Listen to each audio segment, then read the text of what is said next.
Waba booba baby booba doo. Waba booba baby booba doo. Oh, sorry about that, guys.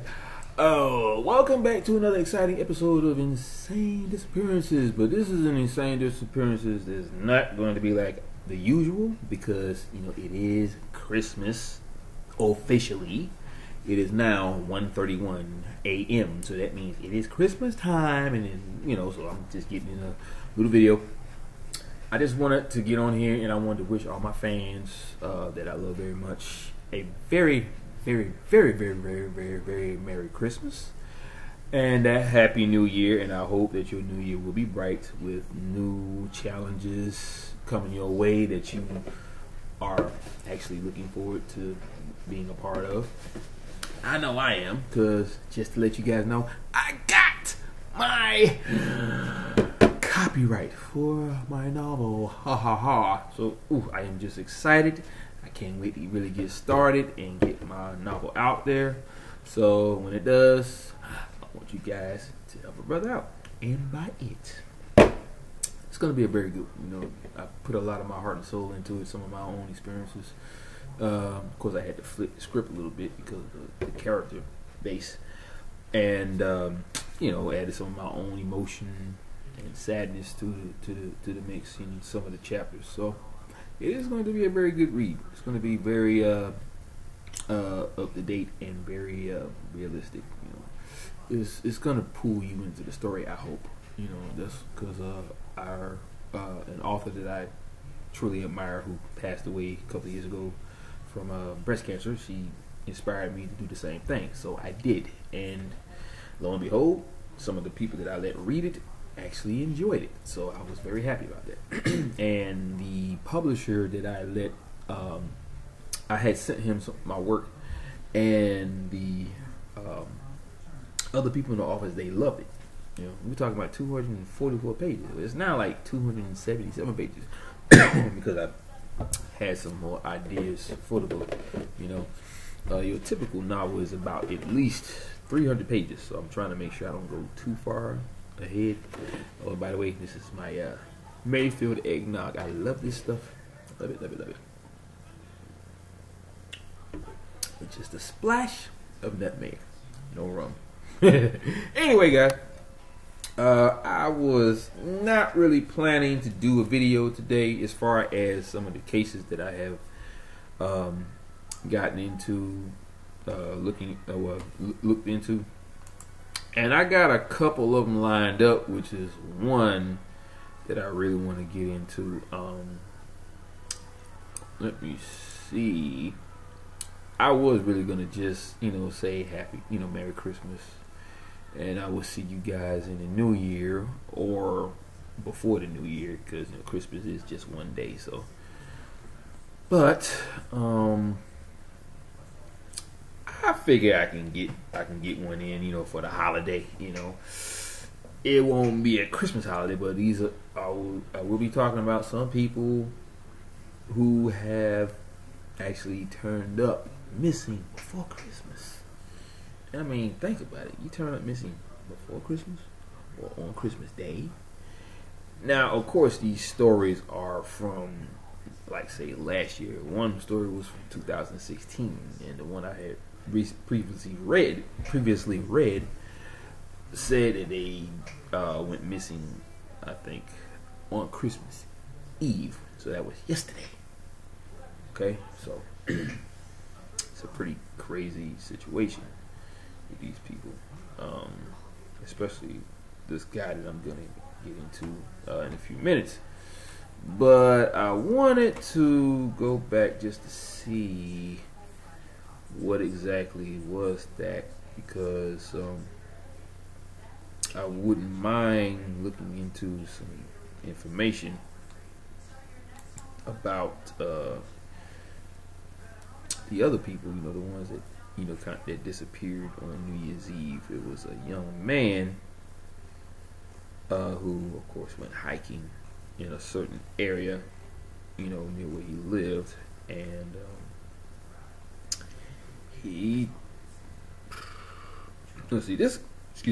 this guy, he also went missing 2 years ago, He was lost on Christmas Eve 2 years ago. That's what it was. This guy was an Eagle Scout though. But yeah, he was actually found dead at 26. You know, in White Mountains, in the White Mountains. This was on Christmas Eve.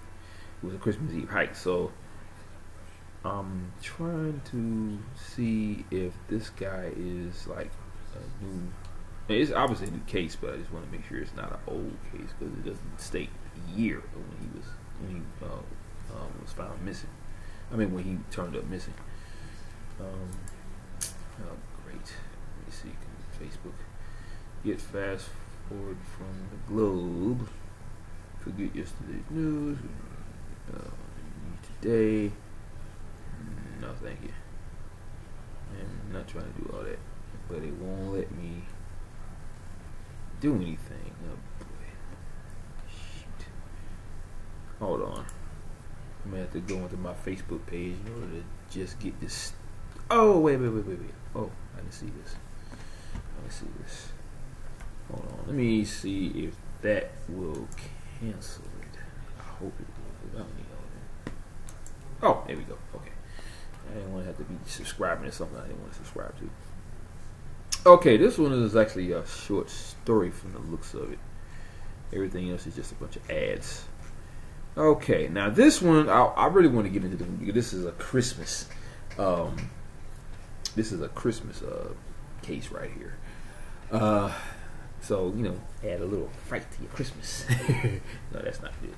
But I feel it would be a perfect video to make since this is pretty much the topic of my channel. So now, family of dead hiker struggles with deepest grief. This story is based on a young man named Jack Holden. He was found dead. His body was found in the White Mountains on Christmas Day. Okay, this was last year. Okay, so I say this is like a kind of like a I can't even say a revamp because I never read this story before. This is my first time hearing about this, but I think it was just posted because it happened 2 years ago. But okay, this is what I'll just go ahead and read it anyway. Okay, let's see. It was dated December 27th of 2016. But anyway, her son's final excuse me. Her son's final text message came through about 4 p.m. Christmas Eve. Jack Holden, a 26-year-old. Oh, gee, excuse me. Sorry about that. Never drink milk when you're trying to talk to somebody, you know, on the channel. Okay. Let me see. Oh yeah, a 26-year-old who loved the quiet of the wilderness was going up a peak in the White Mountains called Bondcliff, famous for its jutting rocks and panoramic views. That was a tongue twister. Anyway, he would be back by 10 or 11 p.m. He texted his parents. It's kind of late, but you know, when you're in the wilderness, time doesn't really matter. You know, because you're not actually going by a clock. You're going by the sunrise and the sunset. So, you know. But anyway, let me see. Sally Holden didn't worry. Jack had been at home in the forest since he was a Cub Scout. He had been an Eagle Scout and spent time in the Yukon in Canada.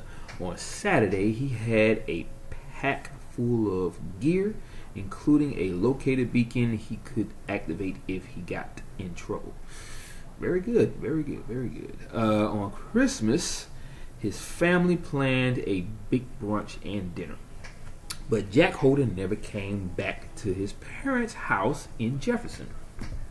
This was in central Massachusetts. Excuse me. Now, the rescue team that followed his footsteps on Christmas Day from the Lincoln Woods trailhead for about 9 miles on Bondcliff found his body at the summit just after 8 p.m. Sunday, officials said. Boy, that's crazy. Now, okay, there's a part where it says you can continue reading, so I can click on that.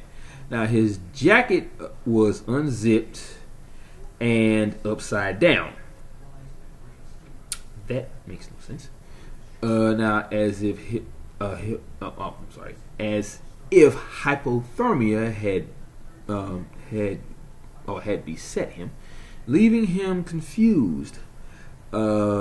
He had not deployed his beacon. He may have thought he could save himself. Well, I'm pretty sure that's the case with a lot of people who go out there and have all this stuff with them and think that they can actually get through without any problems. But the dark ones, they make that pretty obvious in this case. Wow. Yeah, I had no idea that it went down this far. Okay. Now, it's the deepest grief we've ever known, Sally Holden said in a quiet voice during a phone interview Tuesday. I didn't know anyone in the world who was loved so deeply and by so many people. Jack Holden almost always hiked alone. His mother said climbing all the mountains in New Hampshire's presidential range and summiting the highest peaks in 9 states as part of his quest to stand on the tallest point of all 50. Wow, that's pretty amazing. On Christmas Eve, Holden planned a roughly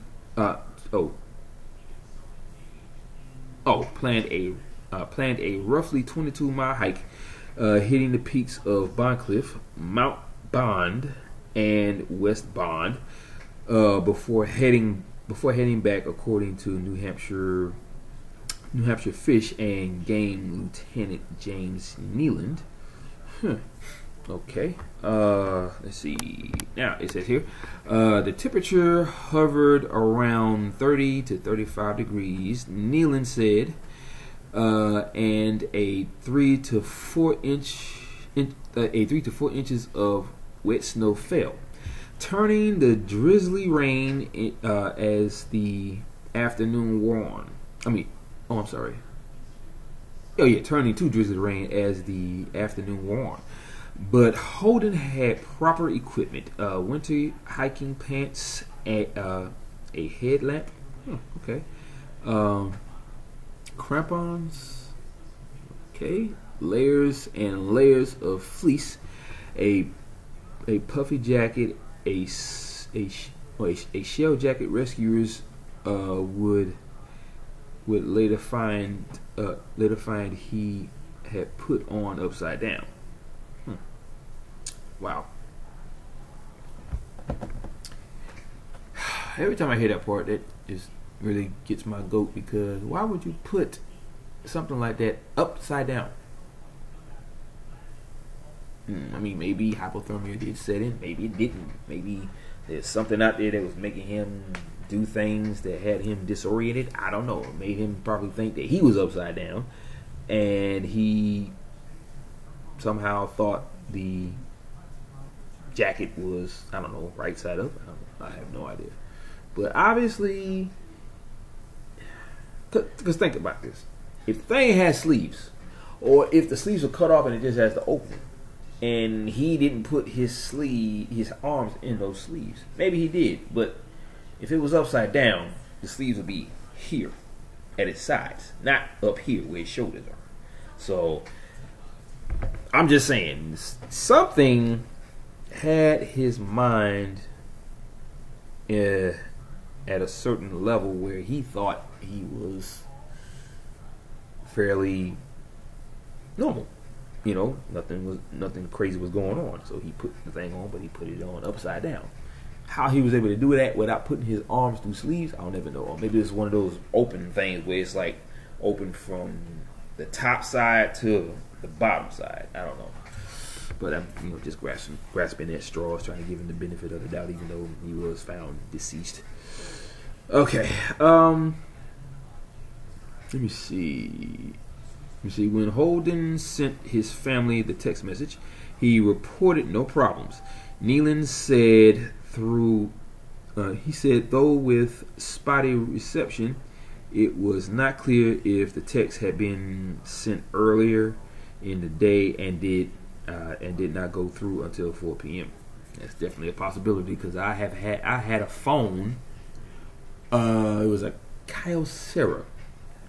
It was something that Metro had back in the day. It was kind of like a text phone, where it's like you open it up and it kind of looks like a little miniature laptop, but it's like curvy, and you actually type on it like on a computer, but you're using your thumbs. And I loved that phone. It was a real cool phone until it pretty much died on me. And then by the time I wanted to get me a new one, they didn't have it anymore. I think they did have a new Kyocera, but it wasn't the one that I had. So it was an upgrade. So I just went with something else, or either that or I went with Metro, because I got tired of dropping my calls. But anyway, the whole point is, that phone, I would get a call from somebody, right? The call would never go through on my end. It would go straight to voicemail. And the voicemail wouldn't come through for another 2 weeks. So my girlfriend at the time was like saying, "How come you not picking up the phone? I called you twice and you never picked up the phone. What's going on? You seeing somebody? You having sex with somebody else?" It's crazy stuff. But anyway, the whole point is that I didn't get the voicemail until like 2 weeks later. So I can see where that would be a problem, because it does happen. But I was at the house when this stuff was going on. I wasn't out in the wilderness. So spotty reception is a very big deal. So I could see if that actually did happen. So maybe the call or the text did go through earlier, but maybe because of them being in the mountains, I don't know, it caused the reception to go bad for him to even send it. 'Cause, yeah, he was in the mountains, so yeah, the reception was terrible up there. It didn't say how many feet he went. He was up. He was in, on the mountains, but it probably did, but I forgot. But anyway, but yeah, so that is definitely a possibility. Okay, I'm good. All right, now it also says, this is a lot. Oh boy. Okay. Now, I don't want to jump ahead or anything, but this is just, this is useful information, but it's still kind of good to kind of just jump ahead. Now, this part right here was talking about the rescues. Now, it's saying like hypothermia sneaks up on hikers. This is something said by Rick Wilcox. He's a former president of Mountain Rescue Service in North Conway. This is in also New Hampshire. Now, Wilcox, who still works for Mountain Rescue, and his team have performed about 500 rescues in the White Mountains over the past 40 years, he said. And we're asked to help find Holden before the young man's body was found. Hypothermia begins with shivering, he said, but eventually the body stops trying to warm itself. The blood to the brain cools, judgment falters, sufferers grow confused and sometimes remove clothing. They feel not cold, but pain, cold or pain. Wow, that's a more in-depth description of that stuff, because I never really knew too much about it. I never even tried to look it up, but I'm glad I'm finally getting a chance to know exactly what it does to a person. So that might have been what actually happened to him. Hypothermia actually did set in, maybe. I don't know. I wasn't there to see it, but that's the best case scenario, since we don't really know what happened. And since they're the ones that got the key to all the information, we're not going to get the information that we need to know. And I mean the information they don't want us to know, which would be information stating that the person was found in a body of water with just their socks and their underwear on, and yet their socks and underwear, or at least their socks, were clean, pristine. So as a matter of fact, I think it just said that the body was found. I don't think it said the body was found in a body of water. Let me see.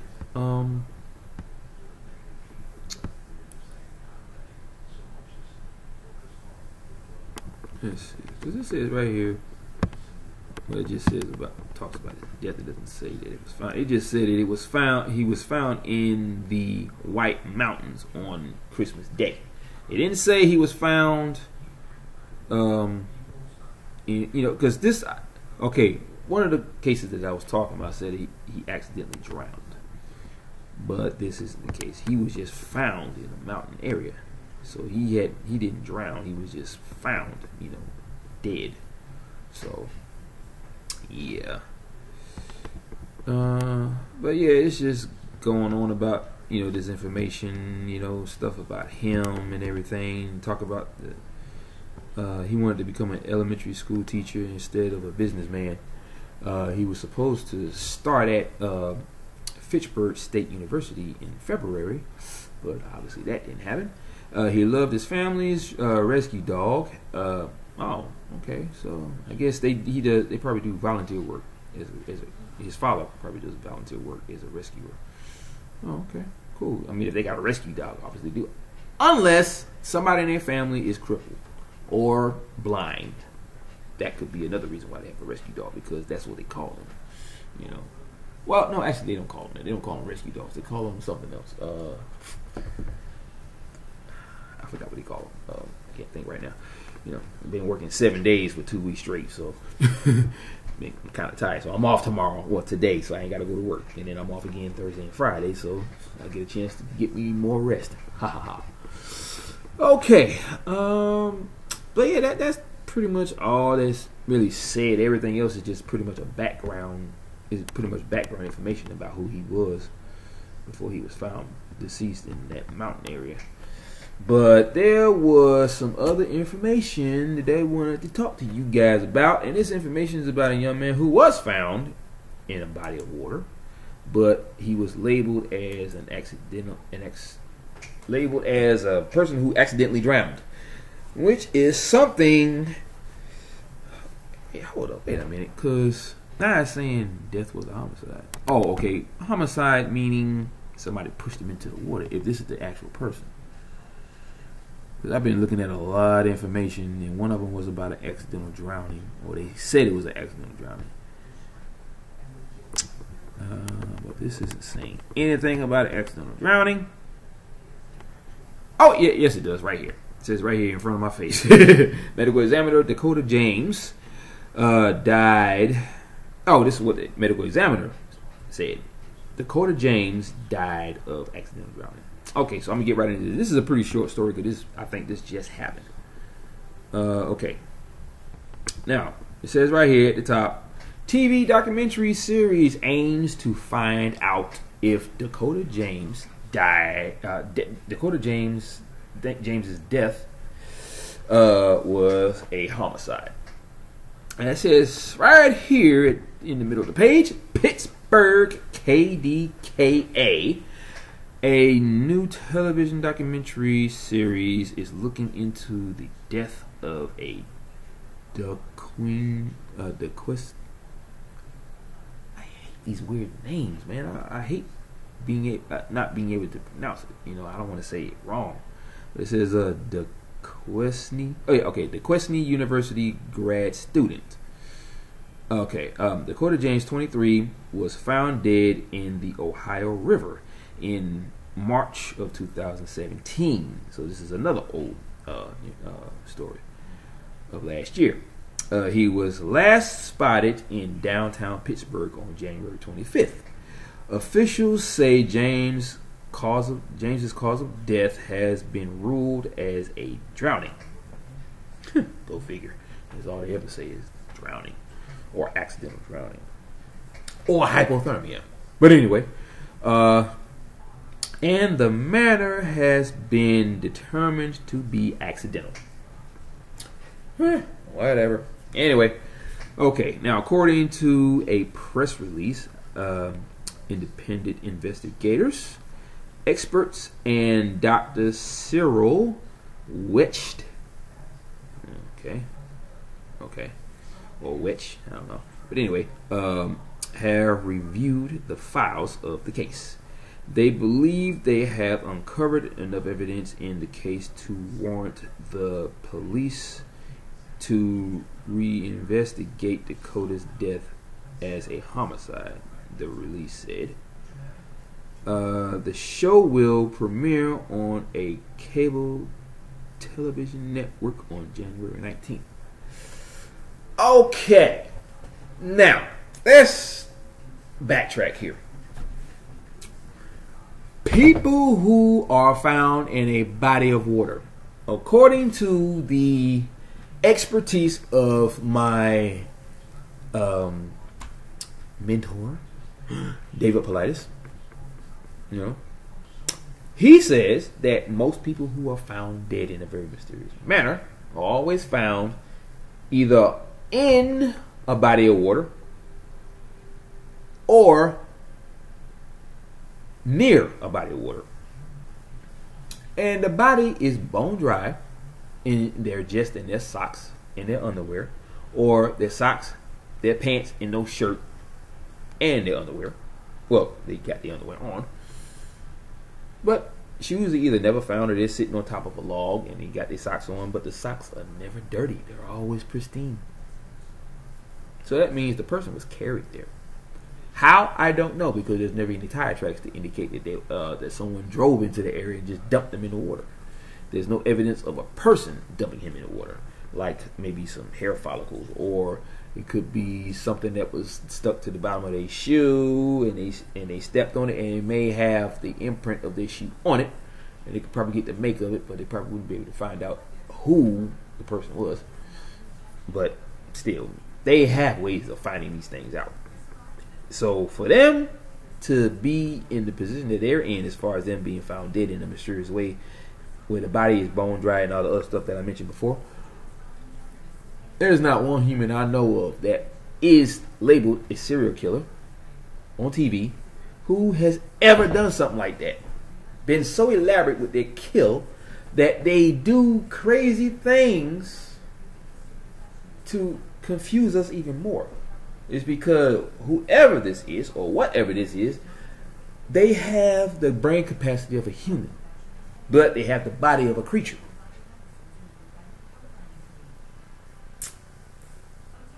So, if you come across something like that,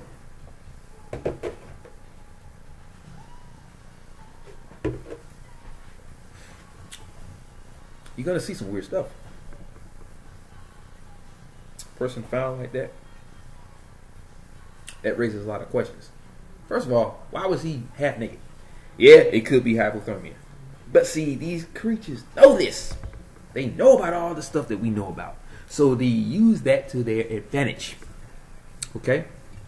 Just like people that are found dead with GHB in their system, but there is no indication that it was put there in their system. It would have to either be fed to them intravenously through a needle, or they shoved it down their throat, or they put it in their drink while they was at the club. Because by the time they drank it, they wouldn't have known it was in it because it dissolves. Okay? So, I don't know. But all these things that are happening, the evidence is shown that they were found partially clothed. Socks were pristine. And the body was dry in a wet area, but they weren't in the water. Like say they was on muddy ground, near a body of water. I smelled muddy wood, muddy, well, wet mud is very, I don't like the smell. Anyway, but yeah, so that just raises too many questions for you to even come up with the idea of saying accidental drowning when you know good and well that it was no accidental drowning and it wasn't a homicide. They're not even telling you how the body was found. They just said the body was found. So that right there tells me that they found something within the evidence that stated something very crazy happened to that dude. And this crazy thing that happened to that dude was not your typical death scene. Okay, we're talking about someone that was found in a very strange way. The crazy part is they're not going to tell you that part. And that's the part that I hate. They don't want to tell you that they found this man in a very weird position, partially clothed, in a muddy area, but you got clean socks on. How the fuck does that happen? You walking from point A to point B, and you're bound to walk into some mud or some dirt, or maybe some wet grass. But you didn't. You ended up in the body of water with clean socks on. Now, someone said, don't you think that maybe being in the water for that long, it probably soaked the dirt right out of the socks? It's a possibility, but not all the dirt going to get out of that sock, because first of all, you got tiny little granules that can embed themselves within the fabric of the sock. Think about it. A lot of these things they don't mention. The small stuff. They need to mention the small stuff because the small stuff is what's going to tell you what happened. So they give you, instead of giving you the small stuff, they give you the elaborate stuff, like accidental drowning or hypothermia. See, these people are too scared to even admit the fact that something weird happened to this young man. So they come up with the most illogical yet logical reason just so they can go home and sleep at night. But how can you even go home and sleep at night if you lying to the public, let alone the parents and the family and the friends? They want to know what happened to their child. No matter how weird the evidence may be, I still feel the parents should know. Maybe they're into that kind of stuff. Maybe a person in their family is a UFO hunter. Maybe a person in their family is a psychic. I don't know. They may not be interested in hearing all that stuff, but they still got to hear it. What you going to do? Protect their emotion by not telling them the truth? But you tell them a pack of lies? What's more important? Protecting their feelings or keeping them from the truth? Yeah, it may sound weird, but it's still the truth. And they deserve to know. So you protecting their feelings by telling them an outright lie. I mean, that's on you. I mean, you the one that can go to sleep at night knowing that you lied to a family that's looking for their child. And they found the child, but all you said was accidental drowning because we found him in the water. Simple. You know, period, point blank. You ain't got to go any further. Found in the body of water. That's it. But now, you got these people trying to tell them you need to look into this case a little bit more because there may be evidence that shows this was a homicide instead of an accidental drowning. Yeah, fucking right. Nah, wasn't no homicide. Think about it. All these accidental water deaths. How is it this stuff keep happening? People just walking into the water and drowning themselves. Kind of reminds me of this movie that came out on Netflix, starring Sandra Bullock. And I love it. She has some nice, sexy, thick lips. But anyway, it was called Bird Box. It's about some epidemic that broke out in other parts of the country, and people who looked at what caused the epidemic would suddenly or eventually end up committing suicide in a very violent, live, and public way. I'm talking people running in the streets. One woman, well, I'm not going to tell you. I'm not going to say it because you might want to watch it. It's on Netflix, so just look up Bird Box. Okay? That was just the premise. I don't want to tell you nothing else because you may want to watch it, and I can guarantee you're going to love it. That sucker is actually packed. As a matter of fact, after this video, I'm going to go watch the rest of it because I was watching it while I was at work on my phone. I probably shouldn't say that because somebody at my job may be listening. But shoot, people do it all the time, so I ain't worried about it. But anyway, like I said, that is probably the most craziest thing I ever heard in my life because why are you going to say accidental drowning when you know good and well y'all found him in a position that ain't had nothing to do with the accidental drowning? Now, if he was found in a body of water, that's one thing. They say he was found in the river. So, yeah, he was found in the water. But what was the condition of the body? What was the condition of the clothes? For that matter, was there GHB in his system? I don't know. Was he stark naked? Was he partially clothed? Just had his socks on? And his pants going away? There was a story about a guy who was found dead, in a wet area, near a body of water. But it was a strange situation. He had no shirt on. He had his pants on and his underwear, or boxers. I think it was boxers. But his shoes were gone. They were missing. Now, think about this. Thoroughly think about this. If a young man is found deceased near a body of water in a muddy area with nothing but your socks, your pants, your boxers, and your bare chest, how the hell did you or the person who killed him get the shoes off? Because everybody knows who puts on pants every single day since the day their mama was putting it on for them. You have to take the shoes off before you take the pants off. Think about it.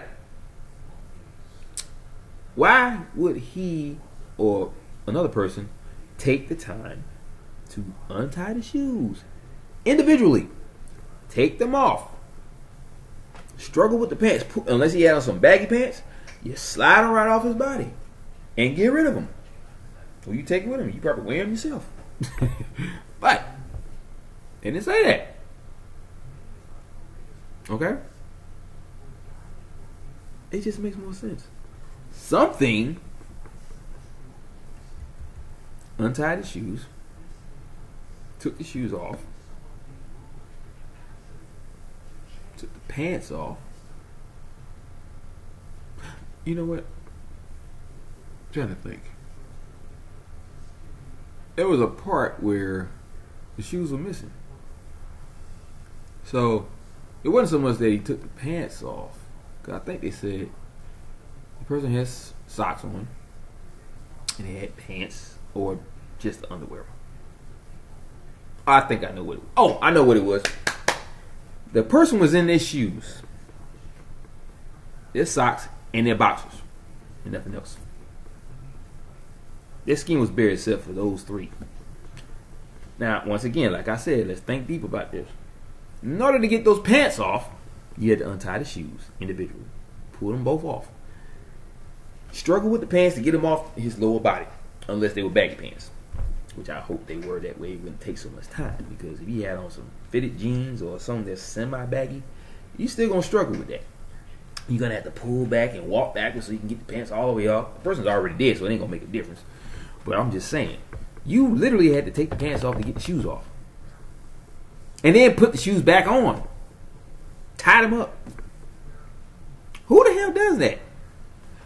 What serial killer you know will take that much time to create an elaborate scene that will confuse the fuck out of people, especially law enforcement and the research and the rescue people? He would do that in order for him to get away and to stump the entire world for decades, just like the JonBenet Ramsey case. To this day, documentaries will tell you that they found the killer, but I don't think they did. I don't think they have found out. That guy could probably be dead by now. He probably had a heart attack and died. Because this one guy that they said was the one that actually killed him was an old cat. Was at a grave and everything. I don't know. He may have done it. He may not have done it. I don't know. But all I'm saying is, if you think about it like that, you know good and well there's no way they could have got those darn shoes off without getting the pants off first. Well, there's no way they could have got the pants off before taking the shoes off first. Because, okay, you got socks on. That's just my mustache. I thought that was some eggnog. But yeah, you got your socks on. You got your shoes on. No pants. Your boxers. That's it. But in order to get the pants off, obviously you had to take the shoes off. So you were elaborate enough with your crime to untie the shoes, take them off, remove the pants, put the shoes back on the feet, and tie them up, and just walk away. That's a very elaborate scene right there, but I don't think that's what happened. No serial killer is going to think that deep enough to confuse the fuck out of law enforcement just so he can get away. You kill the dude, and you leave. That's all you got to do. That's all they have ever done. So you know there's no human element in this. I still don't think it was a homicide, and I definitely still don't think he was accidentally drowning. I think something, not someone, but something who thinks like a human did this. Now, you can sit there and not believe anything I say all you want, but I'm just saying, logic does not apply to any of these cases. Y'all should know this by now. I hope you do. And I'm pretty sure you do, but, I'm just saying. But, it's crazy. You really got to start thinking deep about these things. And you can come up with some of the craziest answers for all these questions. Now, the true question is, can you believe what you've been saying? Because think about it. This is going way out the box. You're stepping into a level where you have to think beyond your own usual way of thinking. Okay, you got to think completely out the box. You got to go beyond the physical in order to get an answer out of all these things. Now, there was a person on Facebook that said something about that, and he said that, wait, what did he say? I forgot. Jeez, wow. He was basically saying that he thinks that a certain, paranormal event has a lot to do with this. I'm not all the way disagreeing, but there's more than one way for these things to go down. It ain't always got to be just abductions. Like I said before, the question is, are you willing to believe the fact that something other than an abduction made these people disappear? I'm talking wormholes, chupacabras, interdimensional beings that come from another level or another dimension, which is pretty much the same thing, but actually another earth or another level. But he didn't do that. He stayed right there. He didn't want to hurt nobody. He definitely didn't want to hurt his kids or his wife. It's a lot of scenarios. So, well, that's pretty much it right there. So without further ado, guys, I just want to thank you guys for coming out. I love you guys so much. I'm glad you guys came out to watch this video. I figured I'd give you a little Christmas thrill, for once. Talk about an actual disappearance that happened around Christmas time, or before Christmas, which is really strange. But yet it happened. Where's Santa Claus when you need him? Not saying he would have rescued him or saved his life, but I'm just saying.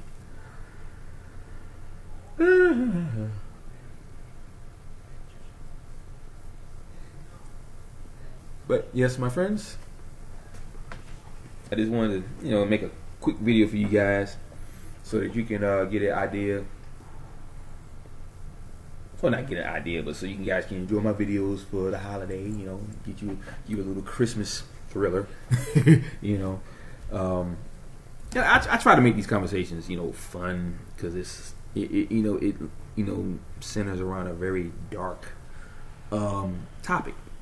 So I try to put a little humor into the mix so it won't be too scary. People may not want to come back to my channel if I start talking really weird without adding a little humor to the mix. So, but yeah, I'm gonna get on off of here because, like I said, it's Christmas time, it's Christmas Day, and I want to, get a little rest, work on my novel a little bit, and go spend time with my family for the rest of the day, and go back to work again tomorrow. I'm gonna hate that, but gotta get the money, man. Gotta make the bread because my daughter needs stuff, and I gotta make sure she get what she needs because she's been doing real good in school. I want to make sure she has all her Christmas presents and everything. So her mom's been bugging the heck out of my behind about that because she had a situation going on with her father. I think he was sick or something, and she wanted me to have the money ready, I guess before she leave or while she was out of town. But brother man couldn't come through at that point. But I still always take care of mine. So I told her I'll hook her up, when I get paid again. So, my little girl, she deserves Christmas present that we're getting her because she's been doing very good. She's 17. She's not a little girl, but she's always going to be my little girl. You know how that goes. Every father knows that. Every parent, for that matter. But, yeah. Let me get on off of here. I just want to thank you guys again for coming out. And I hope you have the very, very, very, very, very best Christmas ever. You and your kids. You know what I'm saying? I know I'm going to have me a good time hanging out with my family. We are laughing and joking around, eating, stuff in our faces, drinking stuff, maybe some beer, some wine, I don't know, something. But anyway, guys, I will talk to you soon. You guys go have your fun, enjoy your family for this Christmas holiday, and enjoy your New Year. And I will see you guys again, either before or after the New Year, okay? So, you know how I do it at the end of every video. You do, because you watch me all the time. Aloha, mahalo, and ahui-ho. Peace out, brother, and peace out, wahine. All right.